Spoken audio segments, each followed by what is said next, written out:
Hey everyone, this is Random Guy 66 here, and today we have a big Pokemon Sun and Moon update here today. We have, just yesterday a new trailer was released by Nintendo, so we've got a ton of new cool stuff from Nintendo today, including new Pokemon, new evolutions, new Alolan forms. We got 2 new characters in the game, so that's also pretty cool. So yeah, let's go ahead and get started. Don't forget, if you enjoyed this video, please leave a like and maybe even subscribe down below for even more epic content. If you don't enjoy this video, leave a dislike and comment in the comments below. Let me know what you didn't like about this video, and I'll be sure to do, to the best of my ability, fix it for the next video. Anyways, on to the video. So, I decided to start this video off with a bang, and by a bang, I basically mean we're probably going to be talking about easily the biggest thing that was released in yesterday's update, and that was the evolved form of type Null. This is Silvally, okay? And this is an awesome thing, and basically, this is an awesome looking creature. Basically what happened was it took off its helmet. That's what happened. But it's a normal type Pokemon, still the synthetic Pokemon. 7'7", so it's a big guy. 221.6 pounds with the ability RKS System. Has the moves Tri-Attack, Crush Claw, and Multi-Attack, which is its signature move. Multi-Attack is.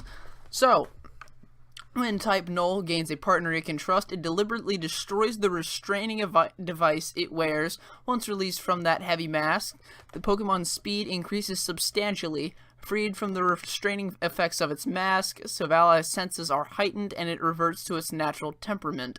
It has a wild nature but will obey a trainer that it trusts, and to protect that trainer from danger it will put its own life on the line. Silvally is said to have been created to oppose a threat. Well, that's what we heard about type Null. So I'm pretty positive already. Since it's already evolving, we got an evolved form. I'm pretty positive we're going to be able to play with this Pokemon in the game. Sorry, I had a voice crack there. Eesh, I'm getting so mad at myself over those. But that will be so cool. So cool to use this Pokemon in battle, because I think this is going to be a really, really awesome Pokemon. It sounds like it's got extremely high speed, and it's just going to be an way OP Pokemon. By inserting exclusive items into the drive on Silvally's head, its RKS system can be activated, causing Silvally's somatic cells to mutate and glow. The RKS system enables it to change its type, and its cells glow with different colors of light depending on its type. Definitely Arceus sounding. And excuse me if I'm saying that wrong, because there's no given definite way to say that name correctly. Sorry. So if you say it a different way, my bad. But that's just how I say it, Arceus. So off that tangent, it definitely sounds like it was created to oppose Arceus, because it has the ability to change its typing, very Arceus-like. And this next section reads, Silvally's ability is called the RKS System ability, which no previous Pokemon has ever had. By having Silvally hold items that correspond to each Pokemon type, it can change its own type. Multi-Attack is a move that only Silvally can learn, and this move's type changes based on which type-related item Silvally is holding. Okay, definitely very Arceus-like. It has a move that can be any move. So if I was a trainer or a competitive battler, I'd probably have it as fire or a poison or dragon type, maybe even a fairy type. So that would be pretty cool to have in competitive battle. This is going to be a very interesting Pokemon to have in competitive battle. You're going to need to be able to use this very strategically. It's very important in competitive battling, which I know nothing about, so don't take my advice for competitive battling. But that is going to be a super cool Pokemon that I am looking forward to in this game. Now, we also have some other evolutions. For example, this is Hakamo-o, which is the evolved form of Jangmo-o, as you probably could guess. We saw Jangmo-o released quite a few updates ago. It was some months ago that it was released, but they are finally releasing the evolutions for it in this update, and this is hakamo-o. It is a dragon fighting type, which I believe is a brand new typing, which prior to the fifth generation or prior would have been completely OP and unstoppable in battle, except now they released the 6th generation, and Fairy is just going to shred through this Pokemon. It really is, but I think it still looks awesome. So this is the Scale Pokemon, and it has a height of 3'11", 103.6 pounds, with the abilities Bulletproof or Soundproof. Has the moves Headbutt, Dragon Tail, and Sky Uppercut so far. Here we go. When a Hakamo-o evolves into a hakamo-o, it breaks from its fellows and begins to live on its own to train itself. Wherever it can find Pokemon to battle against, it seems to appear. Okay, that's pretty cool. Sorry. Hakamo-o dances before battle to show its strength, clanging its scales together to make them ring out. When this dance reaches its climax, Hakamo-o bellows a fierce war cry to challenge its opponent. Its scales make for fine armor, so Hakamo-o doesn't worry about self-defense, as it makes multitudes of strikes and overwhelms its opponents. But as a result, its scales often become damaged and get torn off. They grow back immediately, so this does not cause Hakamo-o undue concern. In fact, it views the number of lost scales as proof as how ferociously it has fought, and it brandishes its bared arms in a boast of victory. Sounds like that other Pokemon that we saw, Rockruff's evolution, Lycanroc. So that should be pretty cool. It's kind of cool that we see these two very similar, the Midnight form of Lycanroc and Hakamo-o. So pretty cool. Awesome type combination, which, like I said, would have been great 5th generation or before. I'm still going to try and pick up this Pokemon. Hakamo-o was definitely one that I liked even before it evolved, so definitely going to keep my eye out on this one. And then also we have the evolution of it, Kommo-o. Oh, there it is. Okay, I accidentally revealed that information a little too soon. Kommo-o. I'm getting all these O's mixed up. It's really weird. The way they're naming these Pokemon is really weird. But this is a dragon fighting type Pokemon, classified as the Scaly Pokemon. 5'3", so pretty tall dude, with 172.4 pounds as its weight. It's actually kind of light for its size. Abilities Bulletproof or Soundproof, and it has moves Headbutt, Dragon Tail, Sky Uppercut, and a new exclusive move called Clanging Scales. At the end of its harsh training, Hakamo-o evolves into this overwhelmingly powerful form. It returns to the land of its birth, where it watches over the Hakamo-o from a distance. There is a legend that says Kommo-o is covered in glittering scales in order to drive away a great darkness covering the world. The reason these Pokemon seek out battle is to gain the power needed to defeat this darkness. When it detects something approaching, this Pokemon rings the scales on its tail to announce its presence. It has no desire to battle against weak Pokemon. That is cool. Kommo-o's greatest move is the uppercut. It swings its arm from below in a punch of great skill and force, sending its foe flying into the sky. By raising its arms aloft, it can generate a force powerful enough to change the face of the surrounding landscape. Yeesh. Clanging Scales is a move that only Kommo-o can learn. It scrapes the scales covering its body against one another, attacking with a great clamor. After using this move, Kommo-o's defense is lowered. Doesn't sound like a great move. Unless it's got like really high attack power and defense, like Draco Meteor. Unless it's like another Draco Meteor or something like that. I can't see this move being used a whole lot in competitive battling or in battling at all in general, unless like I said, its power is just way OP, which would be cool. One thing I noticed about this, I looked at it and it kind of reminds me of like a samurai, you know what I mean? Because it's got like the headgear, and it's got kind of the chains coming back from the side.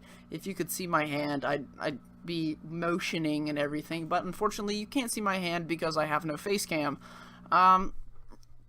So, but yeah, definitely something I'm keeping on my list. So that's another one. I need to actually make a physical list.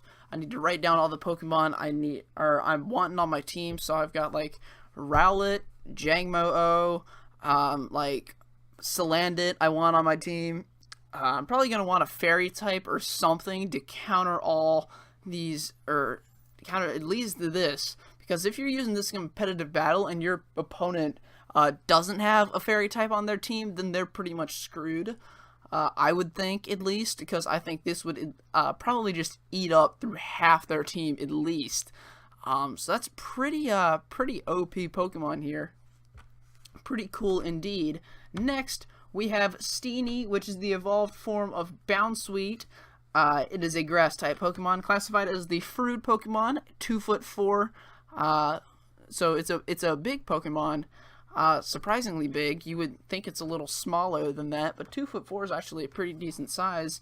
18.1 pounds with the abilities Leaf Guard and Oblivious, and it knows Magical Leaf and Sleep Powder so far, so that's pretty good. The calyx on Steenie's head is harder than Bounsweet, so Steenie no longer worries about being stabbed by other Pokemon. Well, that's convenient. That's just Pokemon. It's so brutal though. It's so graphic. No longer worries about being stabbed. Who worries about being stabbed? Like that, like maybe the girl from that Alfred Hitchcock movie. But other than that, I can't think of anything.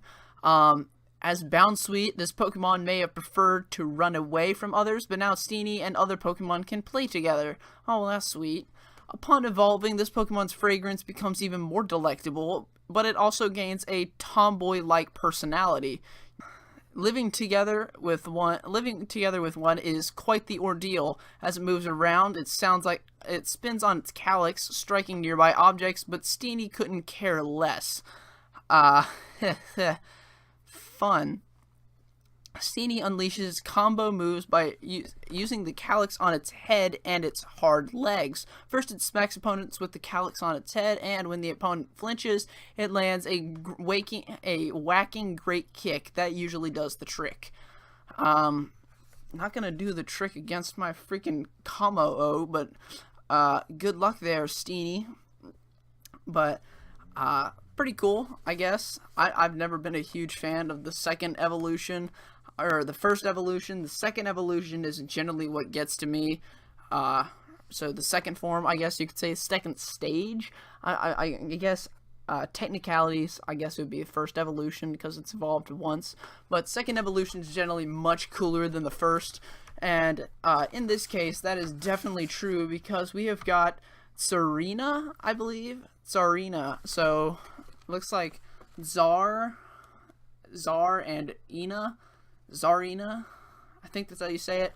But anyways, it's a grass type Pokemon, fruit Pokemon, fully evolved Bounsweet, 3'11", height or weight of 47.2 pounds, with the ability Leaf Guard and this new ability called Queenly Majesty, I believe, which is exclusive, or that might be new. It might not be new, but I'm pretty sure it's new. I'm not a huge I'm not a huge expert on abilities. It knows Magical Leaf, Sleep Powder, and Trop Kick. Yeah, Queenly Majesty is exclusive to Tsarina. Zarina has the nature of a high-class nobility. Any Pokemon or human that approaches it with evil in mind will be punished forthwith. It turns its fearsome glare upon its own trainer if the two of them are not fully in sync, or if the trainer orders it to use a move that will be ineffective. Only the strongest of Steenie are able to evolve. When this happens, the Steenie evolves with the blessing of other Steenie. It then uses its strength to protect the Bounsweet. Jeez. So, tough life it is. Sounds like, at least. Zarina is a high-kicking virtuoso. It's honed these skills beyond the level it achieved as a Steenie, and attacks with graceful movements. At the same time, its fragrance mesmerizes its opponents, dealing them a secondary attack. Dropkick is a move only Tsarina can learn. It lowers its opponent's attack by showering it with blazing hotcakes in a style similar to that originating from tropical countries. It's said Pokemon loses its strength if touched by the on the crown-like protuberance from its head. Jeez, Pokemon with a vocab.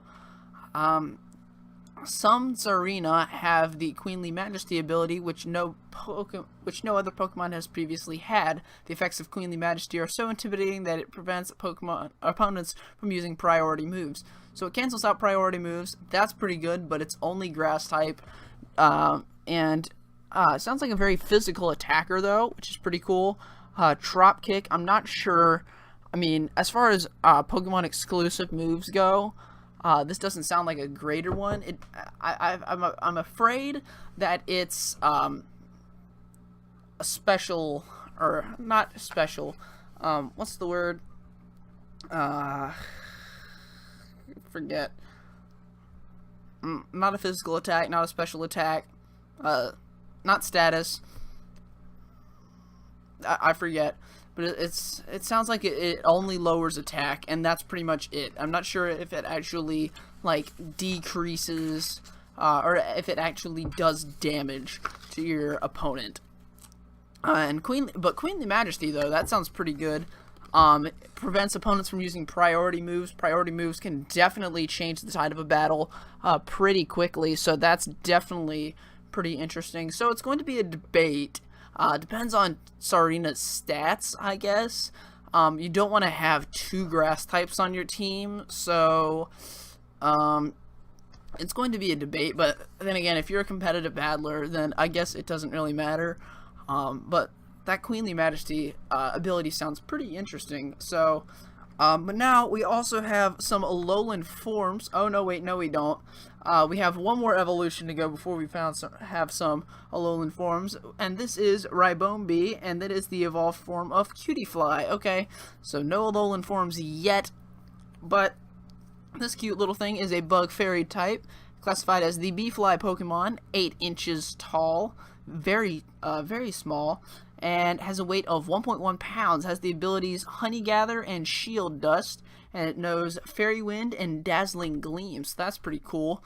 Ribombee collect flower nectar and pollen to make into balls known as pollen puffs. These serve as food, and what's more, they can also cause effects like paralysis or dizziness. That's pretty good. Ribombee may use puffs to strike their opponents during battles. Some of the pollen puffs that Ribombee make also have relaxing effects or can relieve tiredness. These are distributed around the Alola region as high-priced supplements. Ribombee hate getting rained on. They're covered with fluffy hairs that hold the pollen they've gathered, and the rain makes them wet and dirty. Alolan people know that Ribombee are busily visiting the fields of flowers. You can be sure that the fair weather can continue. Alolan people know that if Ribombee are busily... Okay. Alright. So, yeah. So, forecasting Pokemon much. But still, a very cute looking thing. Very cute looking Pokemon. Sounds like the people of Alola really like this Pokemon, so pretty cool. Definitely don't want to keep this out during some sort of rain thing, like if your opponent uses Rain Dance or something.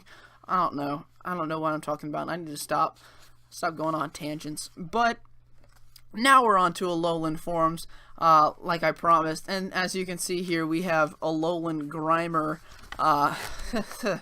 Oh boy. Poison Dark type, which is pretty cool.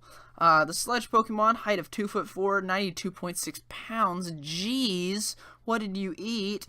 With the abilities Poison Touch or Gluttony. That's pretty cool. When the population of Alola region has increased, dealing with their garbage became a serious problem. As a solution, Grimer were imported from other regions. They fed primarily on garbage, so their body composition changed, as did their form. What appears to be teeth in this Pokemon mouth are are in fact residual toxins from the garbage it eats, which have hardened and crystallized. Beautiful Pokemon, just straight poetry. No method has been discovered to break down these crystals. Direct contact with them presents a danger. It's kind of niche. These Pokedex entries are going to be awful this year. Alolan Grimer is always eating garbage, but its constant hunger will cause it to begin eating other manufactured objects if it runs out of garbage to feed on. There are more than 100 Alolan Grimer in Alola's garbage processing plants, and all the garbage produced in the Alola region is taken for use as their food. Pretty cool poison dark type, I guess. The weird yellow lip, though, I'm not sure I get that. The green I can get, the blue tongue maybe, yellow lip, they're just going nuts. But what's really weird, if you don't like this rainbow color, or you don't like this weird trifecta, take a look at Alolan Muck, will ya? Jeez, this thing, you got some greens, blues, yellows, pinks, more blues, it's just, ugh. And some more of these crystals, as you can see. Still a poison dark type, Sledge Pokemon, 3'3", 114.6 pounds, poison touch, and gluttony.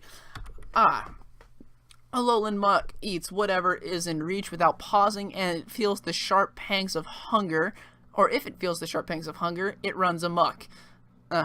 See what you did there, Pokemon. Alolan.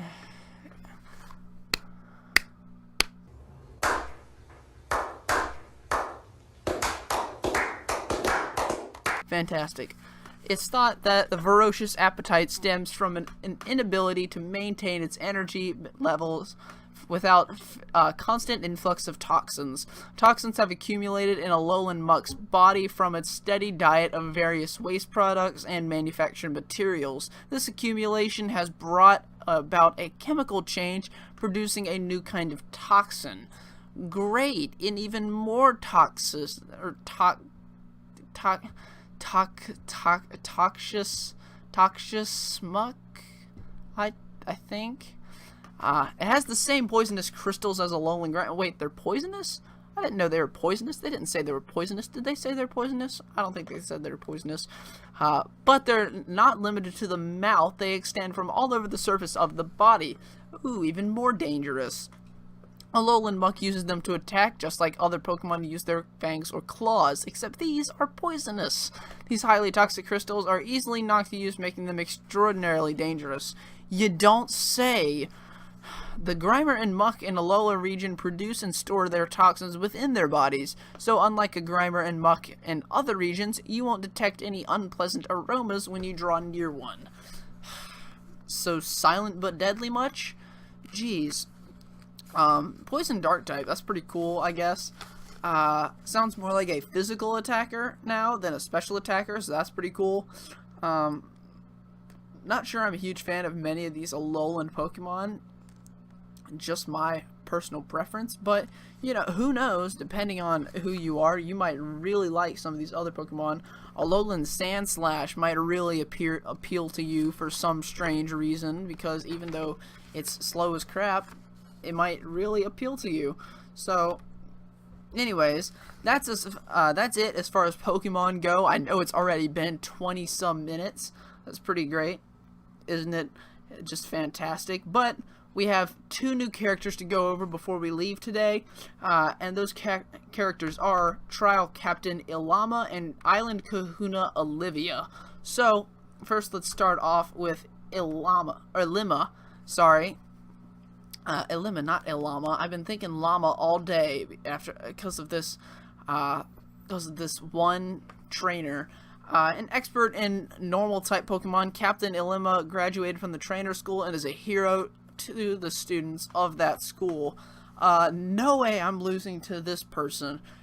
Normal type, seriously? And when you look like that, just ugh, no. Other than that, I can't really think of anything. Oh yeah, this definitely does prove, though, that there is more than one, or at least one, island trial per island. Because we know for a fact that there is only 4 islands in the Alola region. but this would make 5 trial captains, so therefore there's probably, I would say, 2 island trials per island, which is great because I was hoping not to breeze through Pokemon in less than 36 hours like I did with Omega Ruby Alpha Sapphire. But you know, and hopefully it's not the whole hold your hand thing that they have for that they've done for the past couple of games. Omega Ruby Alpha Sapphire X and Y, you know, it was all very way too easy, in my opinion. I kind of like a little challenge. I thought it was kind of fun, but I'd still like a little challenge anyways. But moving on to the island kahuna Olivia. Olivia is the kahuna of Akela Island, the second island you visit on your island challenge. Her skill is extraordinary, and as can only be expected from someone chosen to serve as kahuna at such a young age. Yet she still insists that she is just a normal girl. Very modest. I can respect that. So second island you meet, or you go to, you will run into Olivia on Akela Island, and then the first island, I think, what was it, Melee Island? So you've got the first island kahuna, what was it, Hala, what? No, it was something like that, Hala, I think that was his name, and then after that you run into this chick, so that's pretty cool. So we've got our first couple of, you know, we're getting a little closer to the game, and we're also getting a little closer to seeing everyone and everything that's going to be part of this game. I still hope that the plot line is going to be kept a secret. I think that'll be great, but other than that, that's going to pretty much do it for today's episode, guys. Like I said, don't forget to leave a like and subscribe, or maybe leave a dislike and comment if you didn't like this video, which I hope you did. Hope you enjoyed it. But like I said, that's going to do it for today. Don't forget, Pokemon Sun and Moon demo comes out this Tuesday on the 18th of November. So definitely get that in the DS store, your Nintendo store. Now you do need a Nintendo Network ID for that game, so in order to download it. So, and it's not the same thing as a Pokemon Trainers Club ID. I know, I checked personally, so yeesh. But anyways, hope you guys enjoyed. Thank you so much for watching, and I will see you guys next week with another video. Peace out.